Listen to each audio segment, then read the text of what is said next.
Hi, I'm Mara Webster with In Creative Company, and today I'm thrilled to be joined by the fantastic Barry Keoghan to talk all about his work in the film Saltburn.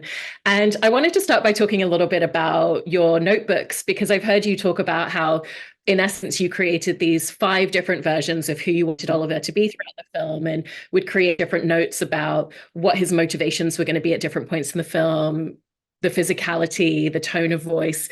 And I was just interested in how you really worked with the script, kind of going through page by page and figuring out what you wanted these different iterations of him to look like as he grows into the final version.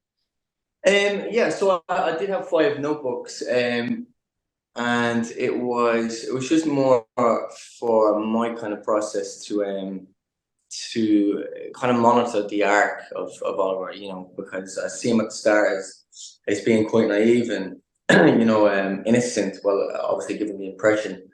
So it was more or less for me to kind of check back in and remind myself when I was filming a certain scene, if we're doing scene 17 or scene 75, or, to kind of have that notebook to kind of go back to remind myself of the mannerisms and, where I am physically or where I am, because the costume took care of that and the hair and makeup, they played a massive part and, and how I looked, but it was more for behavioral kind of stuff for me. But yeah, it was a new process I actually tried as well, because I've not played a part like that where you where he's kind of acting different versions of a different kind. He's playing a different version for everyone. So Yeah, and I love what you're saying there as well about kind of the innocence that we see in him at the beginning. Mhm. I was curious about how you kind of found the push and pull of how conscious or subconscious do you want his actions to be at different points, because there's times where he's very specific in his motivations and his actions, especially, Yeah. Barley, for example, in terms of setting him up to try and get him out of the house and away from him. And then there's times where it feels like it's just this innate actions in order to pursue something that he wants, and it's more subconscious. Mhm.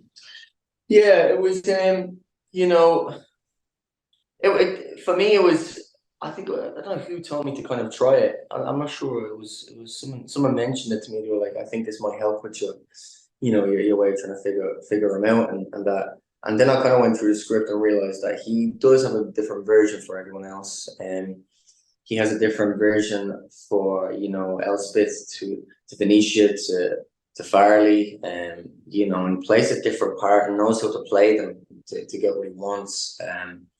So I was kind of conscious of that, and I put down certain motives or certain wants, and which kind of where the scenes lay in the movie and that. But yeah, it was definitely a process that I think I'll try going forward with other characters. Hopefully, I don't play characters that have 5 different versions of themselves, though. But you get me. You never know, I'm maybe playing next. one character. I was also really curious about kind of how you viewed and thought about his backstory, particularly when it comes to his family, because there's the story that he concocts, and tells everybody for Felix's character, but that's not the truth. And there is that moment where we get to see inside his family home, and his parents seem very warm, Mhm. fighting, but obviously that there must be a lot more to this character's backstory in order for him to carrying out a lot of the actions that he does throughout the film. And so how did you kind of figure out those elements of him? I mean, that was one of the most awkward scenes to film was with the parents, with Oliver's parents, because it was actually really the tension in the room was very intimidating and very I felt awkward. I felt in the middle of something. I felt like I've just lied for the last second month or two. So I went with that. You know, I it was just beautifully put as well in the movie and positioned right as well. And it was actually the fourth time we kind of see a vulnerable Oliver, a weak Oliver as well. But yeah, it was definitely something I kind of sat in and went with and used to kind of I mean, it's such a great point that you bring up there in terms of it's the first time in the movie that we see him vulnerable in that way. I've heard you say that for you, that's the one time that you felt like we really saw his authentic self. And so Yeah. what was that journey of building a character that really is exuding and presenting a version of themselves that isn't the truth, where ultimately you have to figure out what is the truthful version on the inside, and then what is the way that they present themselves to the world to cover that up? I mean, I think we all, I wouldn't like to say relate with all of but there's definitely we definitely present ourselves differently to different people. I think, not drastically, but, you go to the store, you have a different kind of, a different version of yourself to when you're chilling with your friends, or to when you're going for a job interview, or we're constantly putting on a version of ourselves to suit the environment, I think, sometimes, and the people around us. And I think it's an extreme version here, of the parts he plays, because the wants he needs, and he's orchestrating something beneath and behind it all.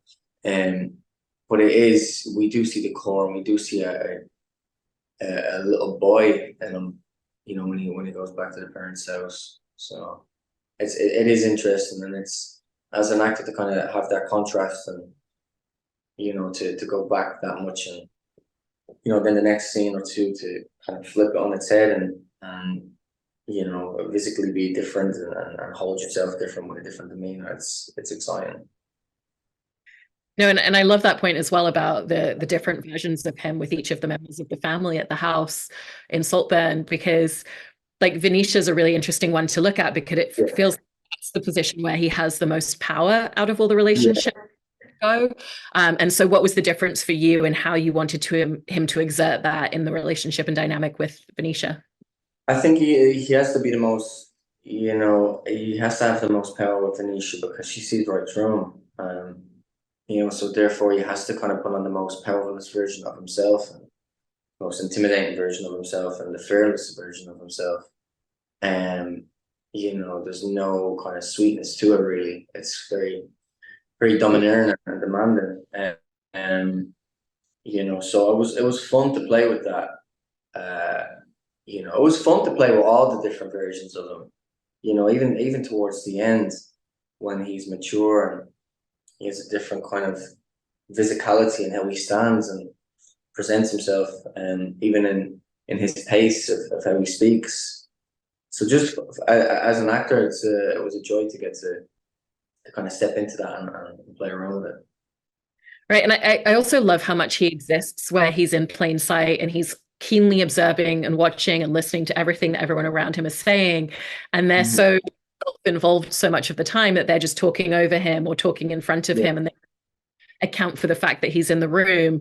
And I've heard you say that those were some of your favorite elements of playing this character in your performance. So how did you want to go into those moments in really just creating such an intense listening and observational quality to him? I think listening is the most powerful thing you can kind of do on screen. Being observant, and taking information in, and that's what he is solely.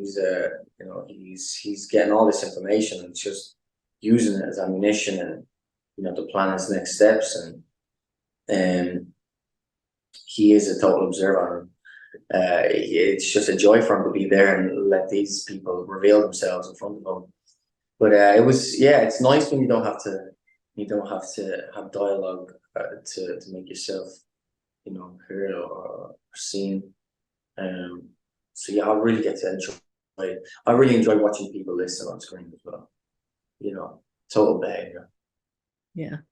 It also feels like he exists in a way where, ultimately he has this drive and this want to be seen and loved and cared for in a very specific way that he just Yeah. hasn't felt in the world. And so with the character of Felix, it feels like he gets these little he gets just enough moments to kind of keep pulling him into that orbit. And so for you, what was the impact on Oliver when he felt truly seen and truly noticed by someone for the first time? I don't think he knows how to handle it. I don't think he knows how to um how to accept love, or or to feel on that level. I don't think he.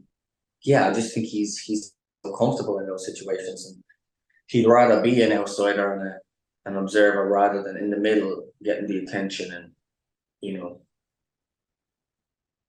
Absolutely. I mean, he's also a character that when you think about the age, when you step back and look at that on paper as well, he's going through so many kind of coming of age moments as his age would, but then you have the added element, that takes things a little bit further and more layers and complexity. And so was it helpful to kind of strip it down to just, this is a kid leaving home for the first time, stepping into university, trying to figure out his sense of self and his sense of identity? Yeah, it was great to play with the kind of age gap and I think he went from, I'm not sure, he went from a young 20 or 21 to basically 35. It was nice to see the change in clothes and hair, and to see that that kind of that adventure, if you want to call it that. But it was nice to kind of change with him, and and start. I think he started off with a blueprint of what was going to happen. And I don't think he just went to college. And I think he kind of knew what he was searching for deep down on a subconscious level. And that I think he feels comfortable like watching and kind of treating everything as an experiment and just I think he's fascinated with humans in that sense on that level. And in talking about some of the physicality of the character, I love kind of watching the physicality between you and Jacob Elordi and your characters, because Felix is someone who's very comfortable in himself and he's very tactile and is very touchy-feely. And you kind of see Oliver not necessarily sure how to kind of respond to it or reciprocate, and then gradually becoming a little bit more comfortable with the tacticity of their friendship as well. And so how did you set about finding that with Jacob? It's just a natural thing, when you're working with a partner, a scene partner, it's you kind of, there's a dynamic shift and there's a physicality shift, and if they're showing themselves or opening themselves, you'll kind of lean in towards that one. If they're being, on the front of kind of wanting to be inquisitive and know about you, you go into a defensive kind of physicality. So it's sort of a natural thing that happens. It's not something like where I'm going to stand and be taller than you, or I mean, there's no being taller than Jacob, but there's no really kind of deliberate kind of physicalities that you play with, unless the scene requires it. It's just sort of it's a power kind of thing. Who holds the power on the scene and who doesn't. I love that, and kind of off of the back of that as well, was that very similar in it just being very intrinsic to you, the stillness that he has a lot of the times. Like I love the scenes with you and Rosamund Pike where, she's always in perpetual motion and always talking and revealing herself, and he knows to kind of like sit still and lean back and let her give him the. Yeah, to sit still is quite hard for me. I'm actually sitting still right now. It's really good. I'm always moving and always, I can fidget in and stuff. But it was I think there's sort of a danger in his stillness. There's an unpredictability in his stillness that we look at and we don't know what he's gonna do next, or we don't know what he's thinking. So it's kind of nice to, when he says to her, it's because you're fucking beautiful. It's like, it just comes from nowhere. And the stillness really makes that impactful. Or it's not just thrown away, it's sort of demanding an answer to it. Also, in terms of scenes, I wanted to talk about the scene where the family have found Felix's body in the maze, and just kind of the emotional complexity for you in a moment like that, because part of what he's been aspiring to and wanting is this affection, this deep friendship with Felix, and that's now no longer attainable, and you kind of see him going through the process of what that looks like for him. So kind of in that moment where he's just standing in the background while Richard E. Grant's over his son's body, kind of find the different layers and emotions that follow for him. Yeah, that scene was that was an emotional scene. That was another scene where you just step into it and you kind of let what's happening dictate. I mean, that stands for everything, but you don't. It's not a rehearsal beforehand. It's not you don't know what Rosalind's going to do, or Richard, or so it's sort of like it puts you in a position of, you don't know where to lean or what to grab, or it was that along with the parent scene would have been one of the most kind of things where there's no even blocking really. It's just come in and do, see what happens. It's a moment. It's definitely a big moment. Yeah. And the scene that follows with everybody sitting around the dinner table while they're closing the curtains while the body's moved, it's so brilliant in terms of just the avoidance that everybody has in talking about what's actually happening or even admitting anything out loud. And so what was the dynamic for you in terms of filming that scene and finding Oliver's perspective? I mean, that scene, we all go through that grieving process, don't we? Where we try to pretend that nothing has happened if someone's passed away, and it's just trying to make normalize the situation. And or a matter of fact, someone just died, and it's just total grieving. It's total, avoiding what just happened. And I think everyone's done a great job in putting humor in there as well. And playing around with the chords and the color aspect of it. That was another scene actually. Now that you mentioned that, that was just, no talking about it really, no rehearsal, just they can go for it. And it kind of puts you in a land of, you don't know what way to react, and you just kind of take that feeling and run with it, and the environment really affects what's going on. But yeah. And I love by the sounds of how everybody talks about working on the film, the way that Emerald really created that space in what you were mentioning of just being able to dive into a scene and really play around with it. Because the grave scene in particular was something where you've said that like the script originally just had him reaching his hand into the dirt and you just felt like that needed, and asking for a closed set and being given the space to really find that. What was that once you were on set and you had the closed set and the camera was rolling? What was that journey for you in terms of finding what that scene needed? And you know, it was the kind of there's a big massive risk there, because you can look totally silly and totally, you're exposing yourself massively there. But I felt comfortable. I felt like, I needed to reach a level of something we hadn't seen, or something that we wouldn't be able to predict. And what was the next level of obsession, or this desire to reach, or to want, or to become. I didn't know what it was, and I really honestly wanted to play around with that, to see physically what my hands would do, and where I take it. It's a version there where he's upset, and he's, it's really upsetting, but it's also like it's just sad. It's really sad to look at. I know people kind of have taken it and went, "Oh my God, you affect the grave," and on paper, yeah, it sounds out there, but it's quite sad to look at, a figure like that lay on top of it, this grave, and not know what to do, and follow kind of what he thinks is, gonna, fulfill him. So yeah, it's just about letting the camera roll, and Emerald created that space for me. Everyone was quite nice about it. So.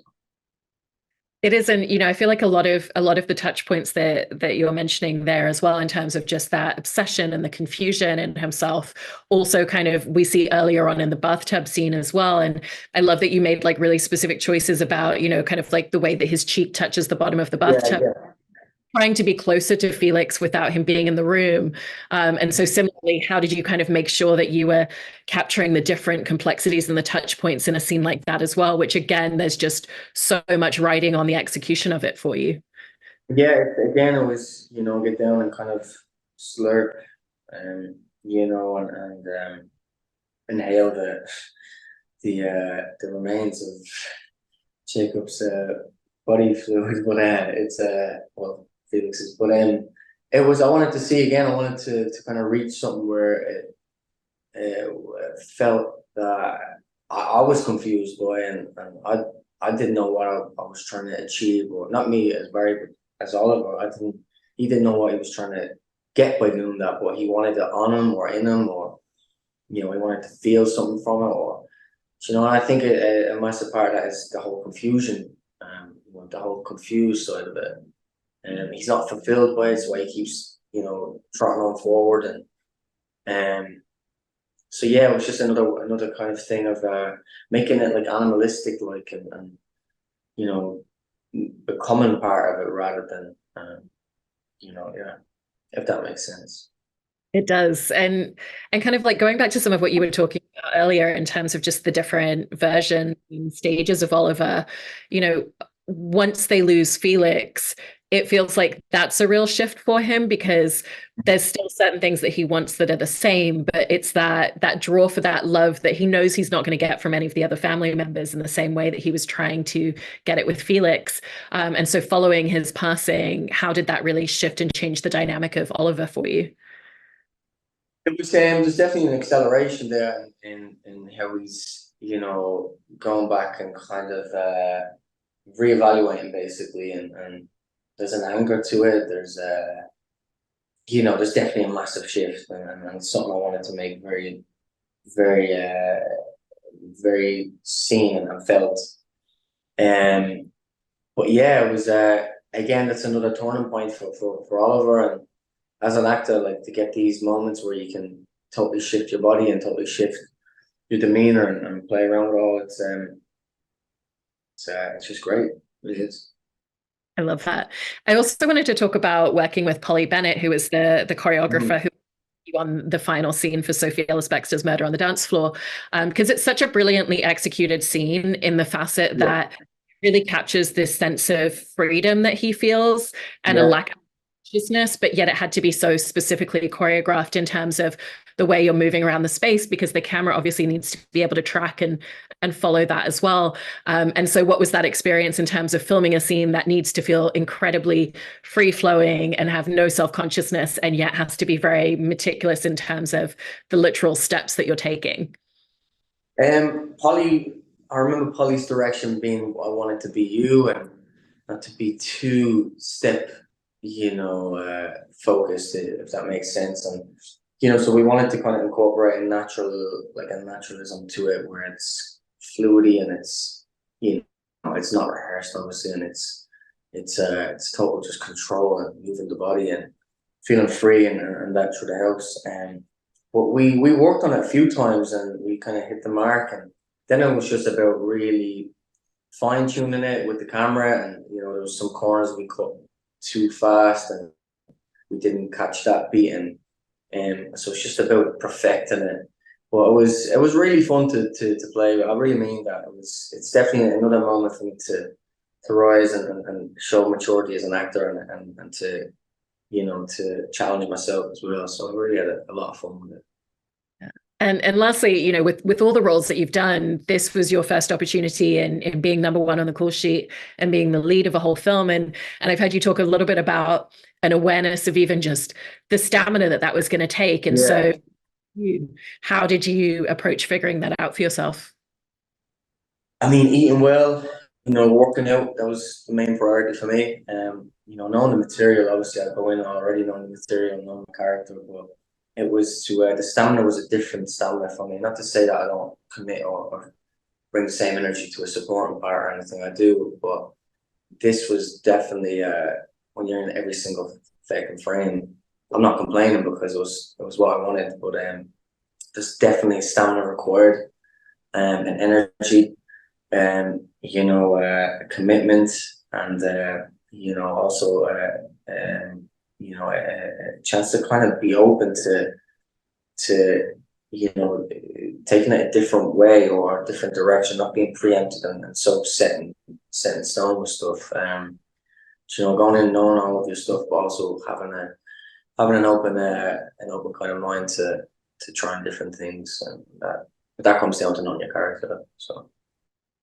Well, I always love watching you on screen, and this film was no exception. I think you've made really phenomenal choices, and it was so interesting to approach to it. So thank you so much, Barry. Really appreciate it. That. Thank you.